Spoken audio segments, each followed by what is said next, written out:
It's still doing well. Fuck you know.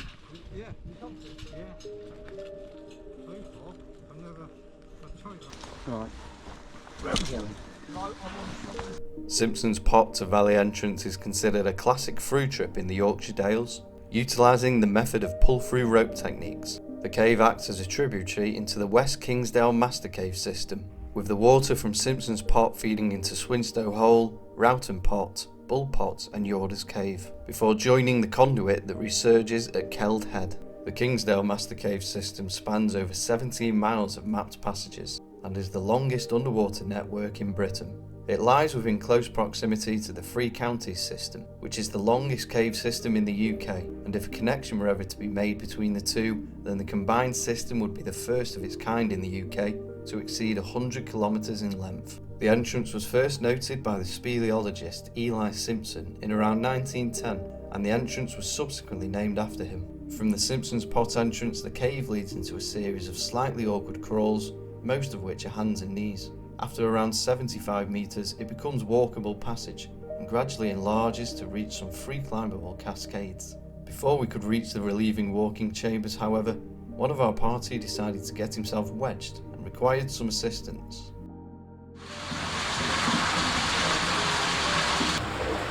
Ready? Yeah.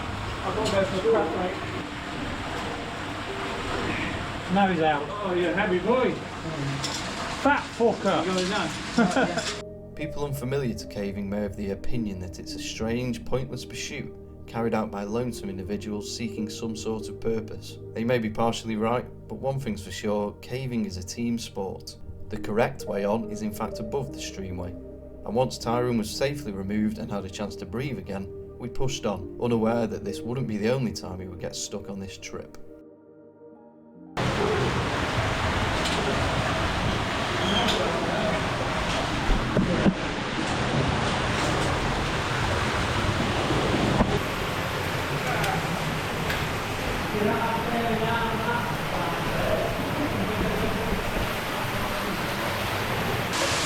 What'd you do here? Oh, can you? The first series of pitches were small and mostly free climbable, but the safest and most efficient way to tackle these is still using a pull-through rope technique. For people who may be unaware, this way of rigging allows cavers to descend down pitches and take the rope with them once all have done so.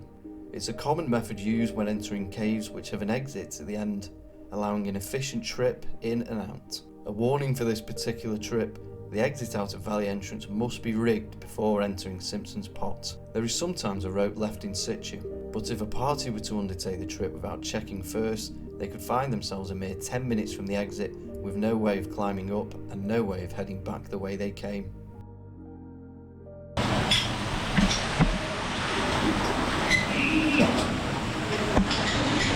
Right, this is the blind pit, is it?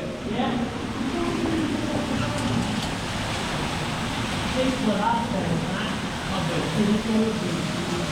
Below the 5 steps pitches leads to a narrow traverse over a pit in the floor. The pit is avoided due to it being extremely wet and reaching the bottom of Storm Pot over 30 metres below. Instead, we continue on to a small 6-metre pitch known as Chandelier Pot. This is one of the short pitches which follow in quick succession of one another, with Camel Stake and Storm's Pot lying further ahead. Storm's Pot, being larger, around 15 metres in depth, drops you into one of the main highlights of the trip. Okay, now, just lower yourself down. I'm going to place your foot on my knee. Lower you down.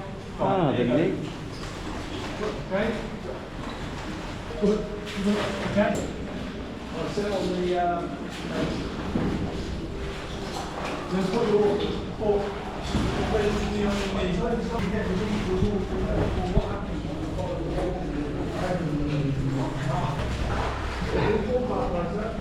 bottom of the wall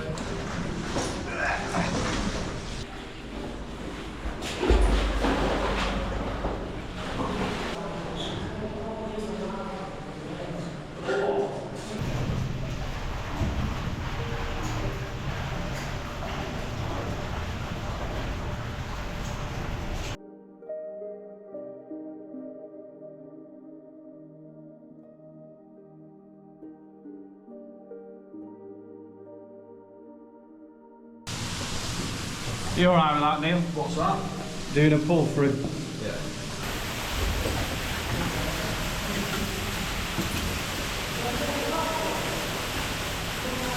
You ever had rescue out, Sam? Ever what? You ever had rescue out?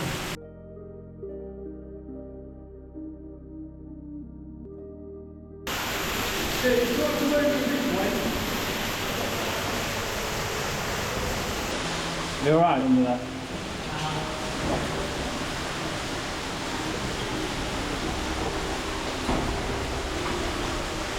Landing in waist-deep water, you arrive at what appears to be a sump. This is in fact a 1 metre long duck under the right wall. The water is around 1.5 metres deep in the duck, and there is usually 20 to 50 centimetres of airspace, depending on water levels. Given the week of mostly dry weather, the duck was a mere wet ear for us, and no diving was required. With half of the team through, I entered with ease, only to realise the water was too deep for me to touch the floor for support, and having snagged my SRT kit in the wedge, I became stuck and began to flap around like a stuck salmon. Thankfully, Corey was on hand to drag my wedge body out of the gap and stop me from swallowing any more cave water. It's easy to understand why the duck is often considered one of the defining moments of a Simpsons pot trip. Proper caving. Yeah. Proper Yorkshire. The way on is a climb up to another series of slightly larger pitches: Carroll, Shuffle, Lake and Avon Pot, before reaching the large chamber and even larger pitch at the top of the appropriately named Slit Pot.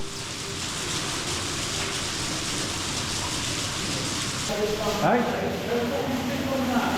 Oh, fucking hell.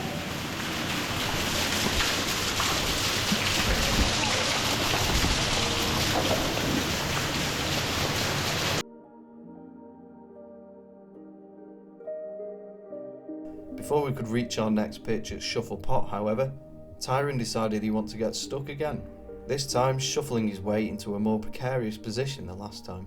Whilst crab walking in the roof, he tried to carry on via the narrow passages below, only to realise the way on was in fact above. Pulleys and ropes were initiated, and before long, a tired and out of breath Tyron was once again returned to relative safety. How much are we charging him, mate? 50 quid per go, innit? Oh no, 3 for 100. Okay. Yeah, what you do, look,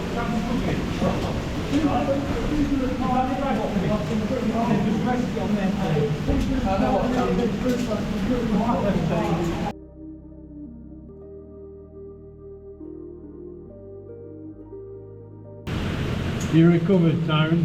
Yeah, I'm good now, yeah. Stop getting fucking stuck. I know, yeah, that's the third time. Third time. It looked like the way out. Let me have a wiggle. Yeah, you. Look, you don't push yourself. Okay, we're good.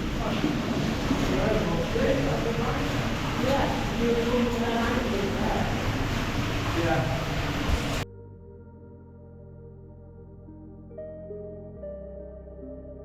You get, before you get to a pinch point, pull a bit, get past it, and then you do it. In 1940, a party from the BSA, including Bob Leakey, explored the cave. On their first trip, they free climbed 5-step pot, traversed the pit, but were halted by a 6-metre pitch. The next day, they reached the blasted hole, where it appeared to sump. Leakey, on a solo trip, found a crack above the water, and a party returned to use explosives to remove the flake and make the breakthrough into the passage beyond. It's here the connection to Swinsto Hole was made. In 1962, members of the ULSA discovered the Avon Pot extensions, leading to the top of Swinsto Great Avon. And in 1978, the Strike series was explored by a member of the Northern Caving Club, exploring newly discovered high-level passages. The assistance of cave rescue has been required numerous times over the years, mostly due to other parties taking longer than they originally planned, getting lost, or just not being able to call to notify they're out of the cave, due to the lack of signal in the area. Unfortunately, the fates of other parties have been much worse, as there have been a number of fatalities which have occurred within the system over the years, dating back to as early as 1946. A well-known fatal incident occurred in January of 1993. A caver named Michael Jones drowned whilst undertaking a through trip when water levels rose and he was swept into the Kingsdale Master Cave sump.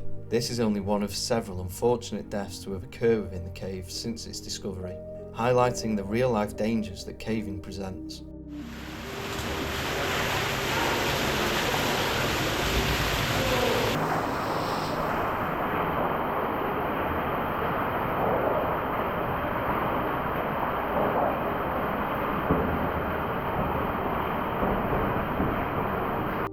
Right, up and over here.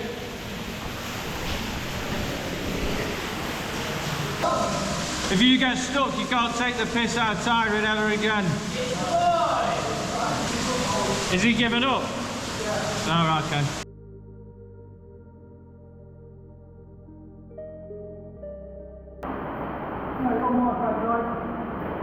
Do you reckon you get through that, Sam? Hey? Do you reckon you get through that? Have a look. Maybe. Slit Pot is a 30-metre pitch descending into the bottom of Swinsto Hole. The slit in question, however, seemed to be much too tight for some of our team, me included, and we opted for the alternative route on. A short 5-metre climb to the left brings you up above the narrow gap to what's known as the Slit Pot overhead pitch. This is a much easier alternative for larger cavers and allows you to descend 35 metres bypassing the narrow slit in an awe-inspiring chamber.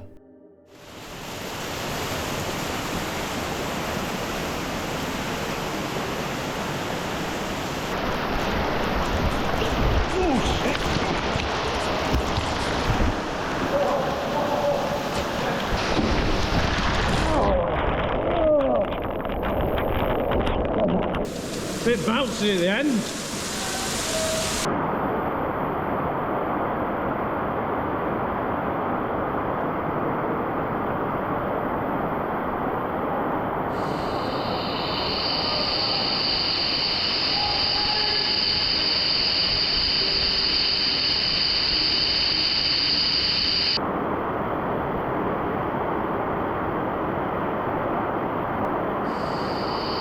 A bit bouncy at the bottom.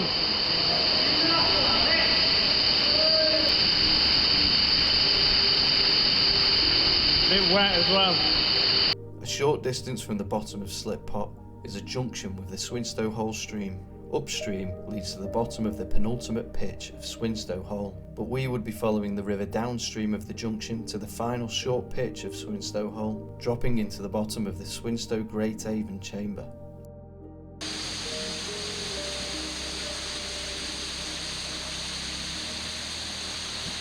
From here we follow a route down through the boulder floor under the wall. These boulders have been known to move in the past, so great care must be taken.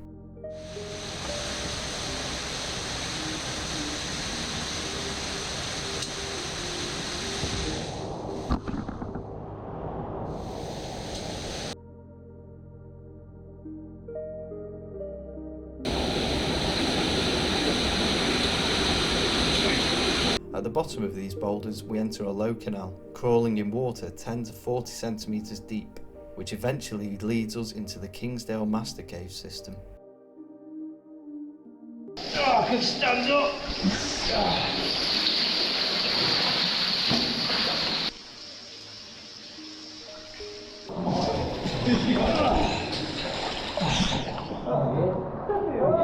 It's a bit cold, isn't it?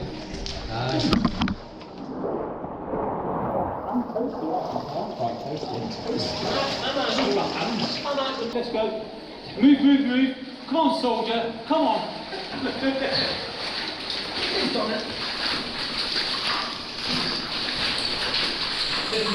Out of the seemingly endless low crawl, we turn right, entering the large walking passages of Kingsdale. In the roof, anchor points can be seen traversing the right-hand side wall. These are for use in emergencies, as this part of the system can flood in bad weather conditions. If the water level is high and the current is proving dangerous, these anchors can be used as a traverse to safely pass the current below. Oh fuck. Are we on video, Sam? We are on video.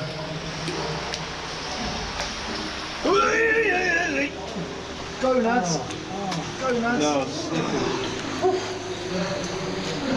see how far?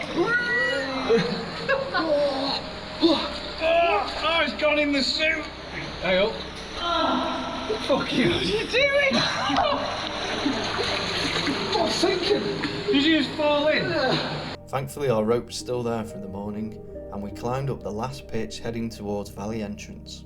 Following the obvious warm route, ignoring the smaller side passages, a mixture of crawls, walks, stoops, and one last wade just in case you're not wet enough, eventually leads to the valley entrance tube.